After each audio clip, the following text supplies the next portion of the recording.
Hello guys, आज मी तुम्हाला मेदूवड्याची recipe दाखवणार आहे। त्याच्यासाठी आपण उडदाची डाळ घेतलेली आहे। 1 वाटी उडदाची डाळ घेतलेली आहे आणि त्याच्यामध्ये मी 1 चम्मच फक्त मुगाची डाळ टाकणार आहे। तर आपण हे दोन्ही एकत्र करून 2-3 पाण्यामध्ये व्यवस्थित स्वच्छ धुवून घेऊ आणि 4 तासासाठी फुगत ठेवूया। इथे मी डाळ धुवून घेतलेली आहे। आता 4 तासासाठी आपण फुगत ठेवूया डाळीला। बघू शकता आपण 4 तास डाळ फुगत ठेवली होती। आता ती आपण मिक्सरला वाटून घेऊया। मिक्सरच्या भांड्यात आपण डाळ काढून घेतली। याच्यामध्ये खूप थोडंसं पाणी टाकायचं आहे, वाटेल एवढंच, कारण की जास्त पाणी टाकायचं नाहीये। आता वाटून घेऊया मिश्रण। बघू शकता डाळ आपण एकदम बारीक वाटून घेतलेली आहे। ती आता आपण पातेल्यात काढून मिक्स करून घेऊया व्यवस्थित। आपण पातेल्यात काढलेली आहे, आता व्यवस्थित फेटून घेऊया आपण। फेटून मग मी रात्रभर डाळ फुगत ठेवते, त्याच्यामध्ये दुसऱ्या दिवशी आपल्याला सोडा वगैरे टाकायची गरज लागत नाही। आता रात्री 11 वाजले, तर उद्या सकाळी मी 7 वाजता हे वडे काढणार आहे। तर तोपर्यंत डाळ फुगत ठेवू आपण आणि सकाळी छान वडे बनवूया। व्यवस्थित मिक्स करून घेऊ आणि झाकण देऊन रात्रभर तशीच ठेवू डाळ।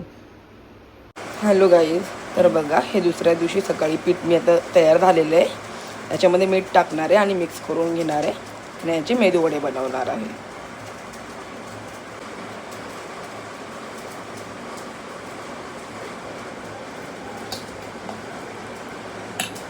व्यवस्थित मिक्स करून घेते मी आता।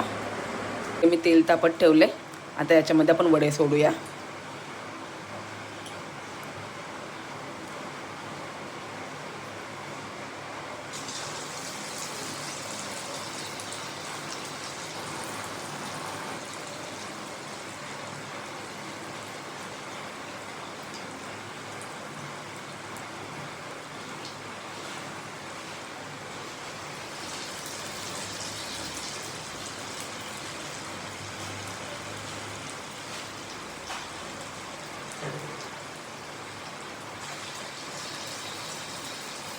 मेदू वडे तयार होतात तोपर्यंत आपण चटणी बनवूया। खोबरं, मिरची, लसूण आणि कोथिंबीर हे घेतलेलं आहे मी, ते वाटून घेणार आहे।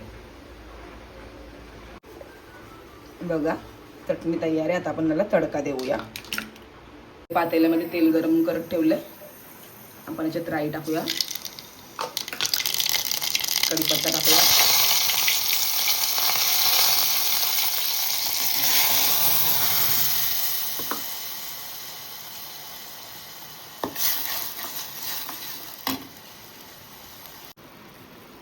चवीप्रमाणे मीठ टाकूया।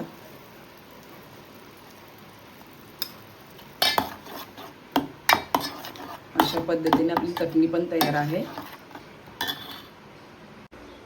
मेदू वडे आणि चटणी तयार आहे। एकदम सोप्या आणि झटपट पद्धतीने हे मेदू वडे बनतात।